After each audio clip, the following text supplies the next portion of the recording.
is good, Vape fam? This is Joe of All Vapes coming at you with another review. So we're talking box mods today, and we've been kicking out my March mod madness, obviously dragging into April, and it's probably going to go even further. I've got more requests coming in. I've got more submissions coming in, which is good for me. It's good for you more so because it gives you the opportunity to really see what's available in the world of custom-made box mod. Now, you guys have seen quite a few of my box mod reviews, and there are going to be much more coming up in the future. But today we are talking about a company called Queen City Box Mods. Now, Queen City Box Mods was cool enough to submit a custom unregulated serial build box mod for yours truly, and I have been kicking this around the block for about the past week, and let me tell you, this is one powerful little box mod. Now, this is going to be a pretty easy review. The more into all of these mods and just into the mind of a lot of these mod creators that I've met, you really get to see the difference between box to box to box, whether it's unregulated, regulated, Ranger, PWM, so on and so forth. There are so many different kinds of builds out there, and every modder pretty much has their own personal flair, you know what I'm saying? So just to get into the Queen City Box Mod boxes, if you go onto Instagram and check out the Stash QCB, that's the_stash, STACHE_QCB, you're going to find where you can pick up one of these Queen City Box Mods for yourself. They really are cool little devices. So we're going to kind of break this apart bit by bit, check this guy out, and give you an idea as to just another one of the awesome builds that are available out there for your pleasure. Now, I have, like I said, I've been vaping on this for about the past week. I've been, really kicking it around the block. I've been putting a lot into it. The one thing that I can honestly say is that this being an unregulated base model is really super powerful. Now, the one thing to really understand about unregulated boxes is that there really is no way, to a T to really solidly cap out the amount of power that is available, when you're vaping on this guy. But what I do know is that a typical base unregulated model will typically go out to anywhere between about 180 to about 200 watts. So that's enough, fair enough to kind of keep in mind, because you can really play around with coil builds, you can play around with tanks, but it really helps to know just kind of the theoretical wattage power output on these guys. Now I've got an aftermarket coil build on my Heracles sub-ohm tank right now. That coil tops out personally, I think it's about a 0.2, and that is a minimum of 70 up to about and a little over 100 watts. Now you're really going to want to make sure you keep it within that range. There are some 0.2 sub-ohm coils that I have tried on different tanks that this thing, being a serial build especially, burnt the crap out of that coil. And believe me, you'll taste it immediately. It's like you're sucking in smoke. It is the worst throat hit you've ever experienced in your life. So you really want to make sure that you get the safety involved. Make sure you're familiar with Ohm's law, and even if you're not all that familiar with it, use an Ohm's law calculator, which I will definitely include in the description below, and you can kind of play around with that just to make sure that you're safely building whatever coil build that you're going to want to buy, or using the right aftermarket coil for whatever sub-ohm tank that you're going to be using. So we're going to take a look at this bad boy and just kind of get a little bit of an idea. First of all, we've got the fire button. It is a flush mounted fire button, which is accompanied by a voltmeter, which reads out the battery output. So there is no on-off button on this guy. We can take a look at it, open it up, and you see Queen City boxes with signature little, I don't know what that is. It looks kind of like a mustache. Maybe, they didn't fill me in on the artwork on the inside of the lid, but it's a good quality powder coating. It's very nice and glossy to the touch. And you look on the interior build, pretty basic build.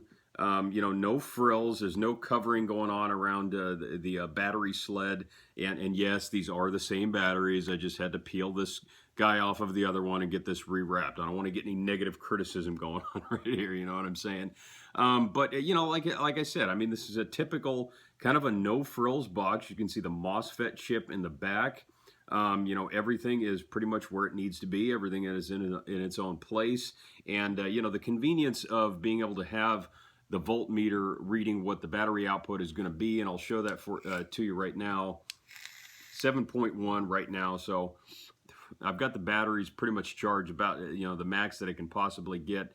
So it's just showing, exactly what it is that you're working with. Now, I'll take the batteries out and we can kind of get a little bit of a look to the interior battery sled. Now, as you can see, this is built in a series, like I said. Now, initially, a series build, as opposed to a parallel, is going to give you a little bit faster and hotter of a wattage output as soon as you hit the fire button. Now, a lot of the cloud chasers love a series build.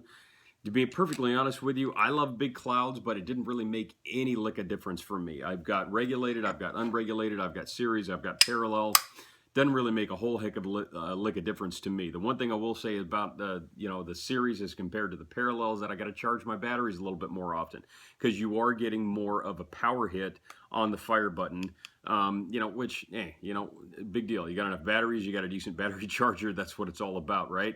So as you can see, I'm going to take the sub-ohm bad boy off the top here, and we've got an air vented spring-loaded 510 connector, which is centered right in the middle of your Hammond box. And like I said, I'm using the Heracles sub-ohm tank by Sense, 0.2 ohm coil on this guy.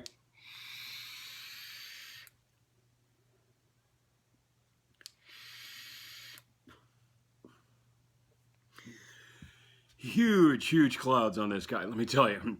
It is a massive power output on this. It is coming in so hot that I'm thinking probably a coil that can withstand it. This isn't nichrome, so I'm thinking playing around with an aftermarket nichrome probably would have been just a little bit better for this.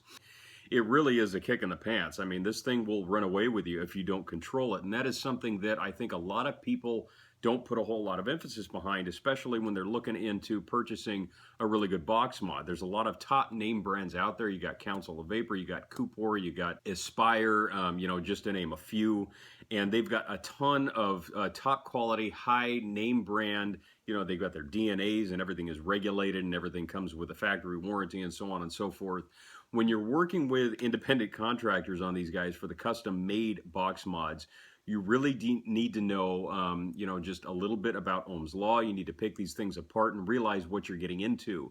A lot of the newbies, they see something cool like this, and guys that are seasoned, like, hopefully, some of you are, some of you that aren't, that's cool. Don't worry about it, because, the information from this video might be able to help you out a bit. They see something like that and they're like, oh man, that's badass. I got to get one of those. It's way powerful. I never suggest going for something this powerful to a newbie. And it's basically just because if you're just getting into it, if you're just getting started, you really want to graduate up with the type of devices that you use. I always, suggest, just kind of some of the typical Aspire pins or the Ego ones, something like that. And then you really graduate up, because eventually you're going to get sick of the 1 ohm hits and you're going to want something as powerful as this. But you need to graduate up, and I've got a lot of friends and some family members that, see what I do and they're like, dude, I got to get into that. But this is a way to go if you're pretty seasoned and you kind of know what you're talking about, and you've tried this kind of stuff out before. You've at least made a single coil for yourself. You know what I'm saying? Ohm's law good enough at least to bust out an Ohm's law calculator on your phone, on an app or something like that. You can definitely figure this kind of stuff out. It's really not that difficult, but I definitely suggest you take the time to figure out Ohm's law, especially when you're working with a box this powerful. So Queen City Boxes does make a decent box. I will be perfectly honest with you. Like I said, this is kind of a little bit no frills. Now, I am I'm kind of fancy when it comes to my boxes. I like something that is just a little bit more kind of cleaned up around the edges. Like I said, there's no battery sled cover on this guy. Everything's kind of hanging out just a little bit. It is what it is, but it's an incredibly powerful box. Now, for what you're paying is about 120 bucks. You're definitely going to get something massively powerful. This thing will run away with you if you don't put a leash on it. So like I'm saying, for something that is just a base, unregulated, kind of a no-frills box, 120 bucks, you're going to get a massive amount of power. but know what you're getting into. Now, you can buy a lot of different mods out on the market for 120 bucks, but you're not going to find one like this. It is totally unregulated.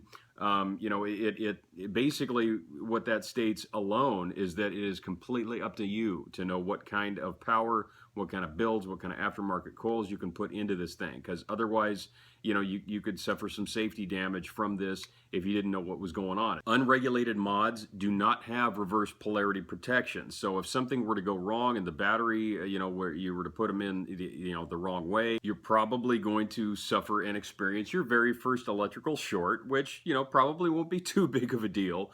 Just kind of keep things in mind and make sure that safety is number one and in check. So that is, you know, that's pretty much the main basis. But, you know, the one thing I will say about Queen City Box Mods, they really do make decent mods.